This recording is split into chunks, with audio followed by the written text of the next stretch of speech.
سلام، به چنل تاتاکای خوش اومدید. امروز میخوایم در مورد باهوشترین کاراکترهای دنیای انیمه و ضریب هوشیشون صحبت کنیم و اونا رو با هم مقایسه کنیم. برای ویدیوهای بیشتر چنل رو ساب کنید و قبل از شروع این ویدیو یادتون نره حدستون رو در مورد اینکه باهوشترین شخصیت دنیای انیمه چه کسیه برام کامنت کنید. تو دنیای فیلم و انیمه ما با شخصیت‌های خیلی باهوشی روبرو میشیم که فرقی نمی‌کنه شخصیت مثبت یا منفی داشته باشن.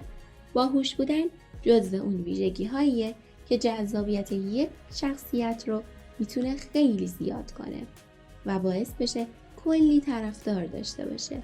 برای اینکه ببینیم باهوشترین شخصیت چه کسیه، این ویدیو رو شروع کنیم. شماره 10 یوان لیبرت از انیمه مانستر. ضریب هوشی 190. قاتل بیرحم با گذشته‌ای تاریک و مرموز. اون یه ظاهر خونسرد و آروم داره. شخصیت مرموز و جانی. چهره کاریزماتیک و جذابش میتونه باطن ظالمش رو پشت اون معصومیت صورتش مخفی کنه و همه رو گول بزنه. این فقط از یه آدم خیلی باهوش برمیاد، مگه نه؟ شماره 9 شیکامارو نارا از انیمه ناروتو. ضریب هوشی 195. شیکامارو در عین تنبل بودنش شخصیت باهوشی داره که فقط اونو توی مبارزه و میدون جنگ نشون میده. حواسش به جزئیات هست و چیزی از دیدش پنهون نمیمونه. در نتیجه اگه از هر طرف به شکل متفاوت بهش حمله بشه میتونه جلوی دشمن بایسته و باهاش بجنگه و شکستش بده. اگه تنبلیش نبود شاید میتونستیم بهش نمره بالاتری بدیم. شماره 8 بولما از انیمه دراگون بال. ضریب هوشی 198. بولما دختر موآبی انگلیس و توانایی پرواز و کنترل اشیا با قدرت ذهنش. این دختر برخلاف بیشتر شخصیت‌هایی که باهوش هستن از تواناییش در جهت کمک به دوستاش و دیگران استفاده میکنه. مهربونه و البته که پیدا کردن دراگون بال هم جزو اهدافشه. شماره 7 یاماکه جابامی از انیمه قمارباز. ضریب هوشی 201. دختر 16 ساله و جذابی که در طول انیمه ریسک و قمارهای مختلفی انجام میده. زمانی که باختش 100% بالاخره یه راهی برای بردن پیدا میکنه.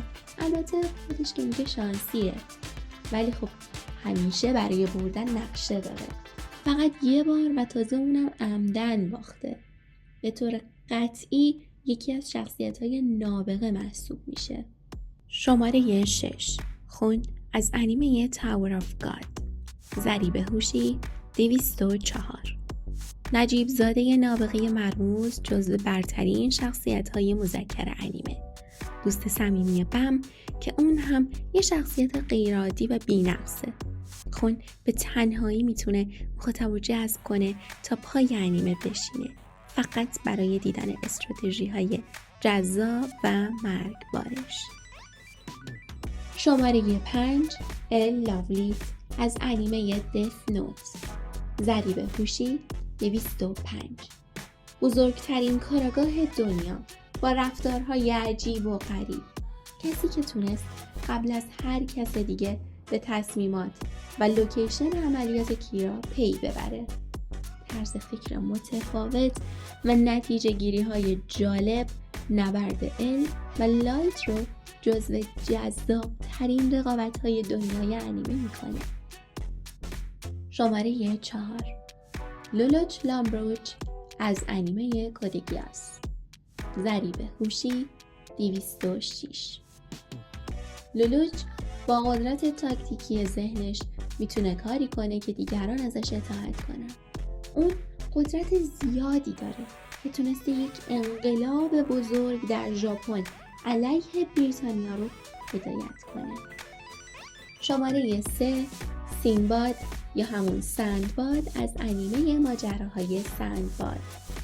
ضریب هوشی 209. شاید انیمیشن قدیمی سندباد رو دیده باشید یا حتی داستانشو از 1001 شب خونده باشید، اما حالا میتونید شخصیت سندباد رو در انیمه و با داستانی مشابه و در عین حال متفاوت ببینید. شخصیتی جستجوگر که با تمام شرایط سخت زندگی و تمام اتفاقات بدی که براش میفته روحیه خوبی داره و با سرخوشی از تمام مشکلات عبور میکنه و روز به روز مهارت‌های جدیدی یاد میگیره و قدرت و اتحادش رو طوری افزایش میده تا در نهایت به اهدافش برسه. شماره 2 لایت یاگومی از انیمه دث نوت. ضریب هوشی 225. با اینکه رقیب لایت یاگومی یعنی ال بزرگترین کاراگاه دنیای انیمه بود و حتی اسمش توی این لیست هم بود، ولی لایت تونست جوری خودشو به ال نزدیک کنه، کاری کنه که همه بهش اعتماد کنن. قطعاً دفترچه مرگ دست هر کسی جز لایت یاگامی بود خیلی زودتر از اینا گیر میافتاد. لایت جزو شخصیتایی بود که از یک انسان با تصمیمات درست که میخواست دنیا رو جای بهتری کنه تبدیل به شخصیت شرور داستان شد. اگه تا اینجای ویدیو رو دیدید و خوشتون اومده حتما لایکش کنید. شماره 1 دکتر وگابانگ از انیمه وان پیس. ضریب هوشی 250 تا 300. با لقب باهوشترین مرد جهان و دانشمند یک گروه علمی که اکتشافات و دستاورداش چیزاییه که مربوط به 500 سال آینده هستن و از زمان خودش خیلی جلوتره. طراحی حیوانات رباتیک، ایده ساخت سلاح، آزمایش ساختار سلولی، استفاده از سنگ دریایی و کشف طرز کار میوه‌های شیطانی از کارهای دکتر وگابانگه. اون به خاطر خدمات و تلاش‌هاش هم در قلب مردمش جا داره. امیدوارم از این ویدیو خوشتون اومده باشه. توی کامنت ها به هم بگین چند تاشون رو میدونستین و اینکه دوست دارید ویدیوهای بعدی در مورد چی باشن. اگه دوست دارید پارت 2 این ویدیو ساخته بشه لایکش کنید تا من بدونم. مرسی از همراهیتون. توی ویدیوی بعدی میبینمتون.